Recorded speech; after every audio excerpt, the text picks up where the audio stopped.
Hello students, in this lecture we shall discuss ratio analysis and our focus is on 12th class students which are pursuing commerce as one of the streams.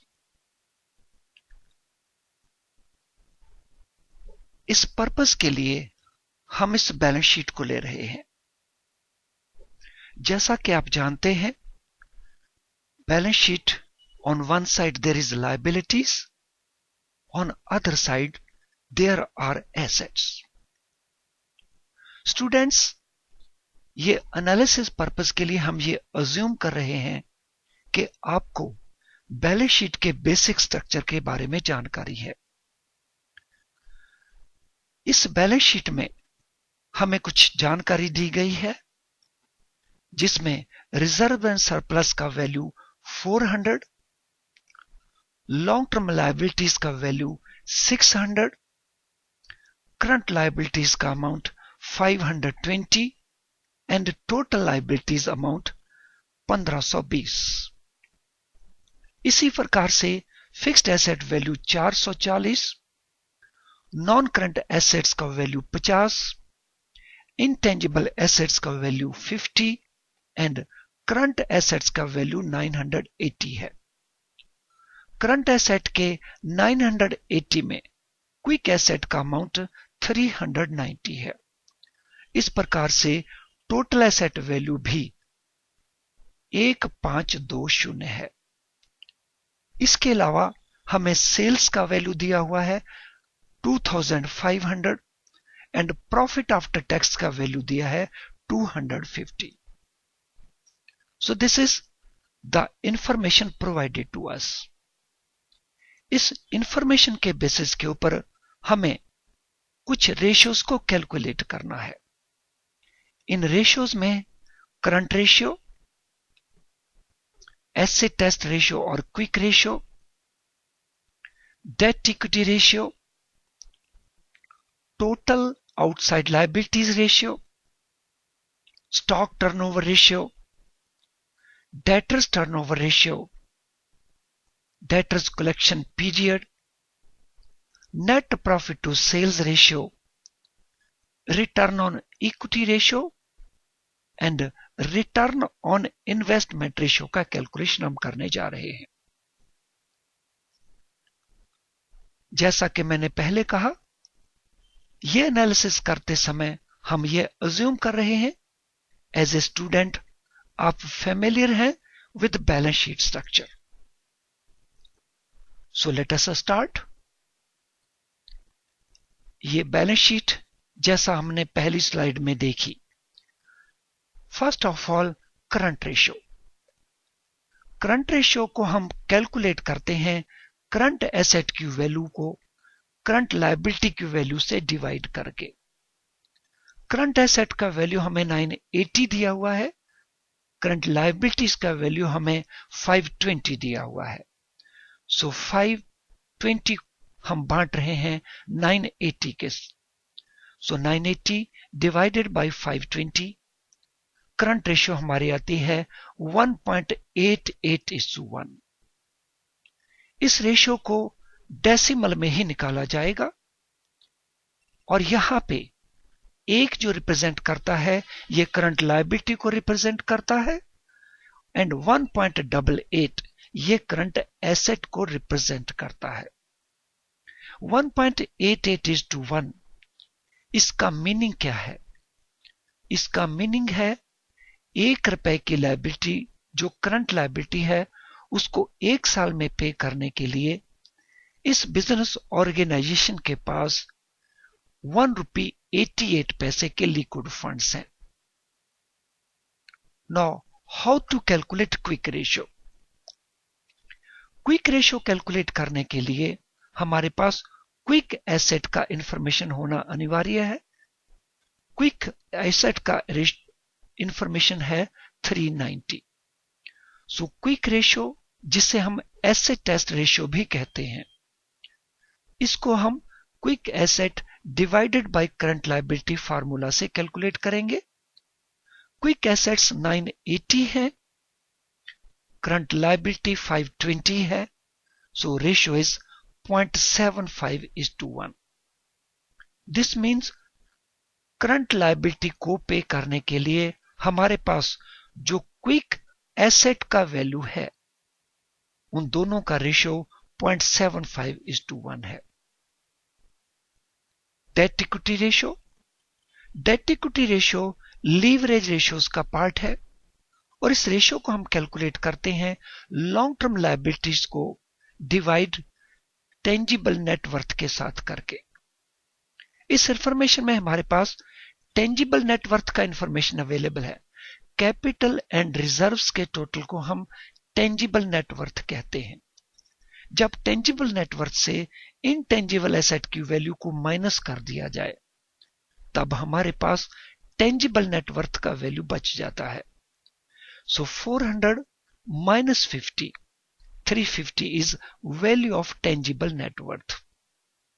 और long term liability हमारे पास 600 है, so the ratio will be 1.71:1. Long term liabilities 600, tangible net worth 350, the ratio is 1.71:1. अब हम देखेंगे total outside liability ratios. Balance sheet के अंदर total liability में include होता है long term liabilities and current liabilities. This liability is towards the promoter, towards the owner. और ये दोनों लायबिलिटीज बिजनेस की हैं आउटसाइडर्स के प्रति. So total outside liabilities 600 plus 520 and tangible net worth हमने पहले ही कैलकुलेट कर रखा है 350. So 1120 divided by 350, the ratio is 3.2:1. Debt equity ratio 1.71:1 and total outside liability ratio is 3.2:1. Now stock turnover ratio. Stock turnover ratio को हम inventory turnover ratio भी कहते हैं. Inventory होता है stock. Stock means raw material का stock, stock in process और finish goods which are maintained by the business firm. So stock turnover ratio निकालने के लिए हम सेल्स को स्टॉक के साथ डिवाइड करेंगे. सेल्स कई बार नेट सेल ले ली जाती हैं और स्टॉक कई बार एवरेज स्टॉक ले लिया जाता है. सो stock can be average stock also and sales can be net sales also. जब स्टॉक एवरेज स्टॉक लेना हो तो हमें 2 साल का स्टॉक वैल्यू चाहिए हो, ओपनिंग स्टॉक का वैल्यू एंड क्लोजिंग स्टॉक का वैल्यू. सो देन उसको ऐड करके हम 2 से डिवाइड करेंगे और एवरेज वैल्यू निकालेंगे. जहां तक रेशियो कैलकुलेशन है, सो सेल्स बाय स्टॉक्स. इस इंफॉर्मेशन में हमारे पास सेल्स 2500 है, स्टॉक वैल्यू हमारे पास अज्यूम कर रहे हैं 560. सो करंट एसेट में स्टॉक वैल्यू 560 है जो हम अज्यूम कर रहे हैं. So ratio will be 4.5 times. This mean stock has rotated 4.5 times in 1 year. Then next ratio is debtors turnover ratio. जैसे इस क्वेश्चन में हमने स्टॉक को अज्यूम किया है, उसी प्रकार से इसमें हम डेटर्स को, सन्ड्री डेटर्स और रिसीवेबल को 320 अज्यूम कर रहे हैं. So this ratio can be calculated as sales by debtors or credit sales by average debtors. यहां पे हम सेल्स बाय डेटर फार्मूले से कैलकुलेट कर रहे हैं. सो सेल्स हमारे पास 2500 है और डेटर्स हमने अज्यूम किए 320. So the ratio will be 7.8 times. This mean debtors ने अपने आप को 7.8 times एक साल के अंदर रोटेट किया. Debtors turnover ratio एक और फॉर्म में भी निकाला जा सकता है और वो है टाइम पीरियड में। उस रेशो को हम कहते हैं डेटर्स वेलोसिटी रेशो और डेटर्स कलेक्शन पीरियड। यहां पे हम रेशो को इन मंथ्स कैलकुलेट करेंगे। मंथ्स में कैलकुलेट करने के लिए हम उसी इंफॉर्मेशन को यूज करेंगे जो हमने डेटर्स टर्नओवर रेशो के लिए यूज किया। सो डेटर्स और एवरेज डेटर्स, सेल्स और credit sales. So debtors by sales multiplied by 12। जब हमने कैलकुलेशन महीनों में बताना हो तब 12 के साथ मल्टीप्लाई करेंगे, वीक्स में बताने के लिए 52 से और डेज में बताने के लिए 365 से डिवाइड करेंगे। यहां पे हम आंसर मंथ्स में दिखा रहे हैं। सो 320 into 2500 320 divided by 2500 multiplied by 12। सो ये रेशियो 1.54 मंथ्स है।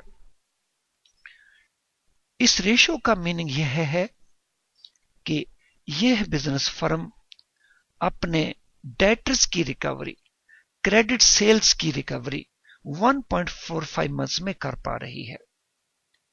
नो, अब हम बात करेंगे प्रॉफिटेबिलिटी रेशियोज की। प्रॉफिटेबिलिटी रेशियोज में एक वेरिएबल जो हमें चाहिए वो है नेट प्रॉफिट। हमें यहां पे नेट प्रॉफिट आफ्टर टैक्स दे रखा है 250, sales 2500। So net profit divided by sales in 200, so it is 10%.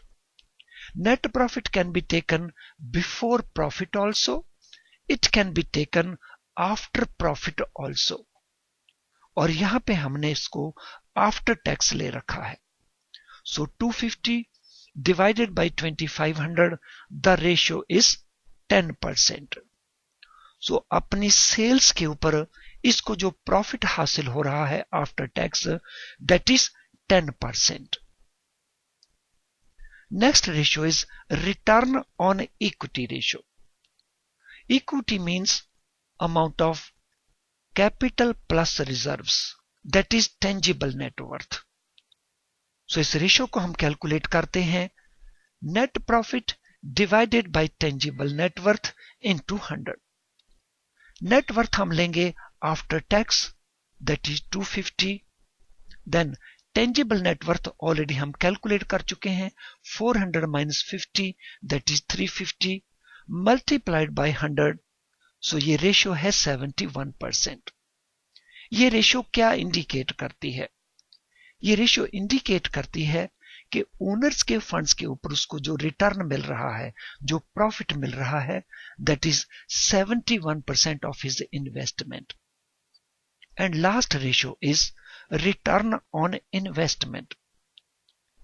Friends, जब हम इन्वेस्टमेंट की बात करते हैं तो उसमें लॉन्ग टर्म लायबिलिटीज और टेंजिबल नेटवर्थ दोनों के अमाउंट को इंक्लूड करेंगे। Investment means amount of long term liabilities and tangible net worth. Investment को हम कैपिटल एम्प्लॉयड भी कहते हैं।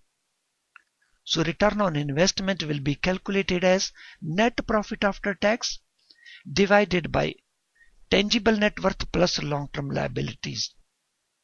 250 हमारा net profit है आफ्टर टैक्स, 350 हमारा tangible net worth है, 600 long term liabilities है। So ratio will be 26%।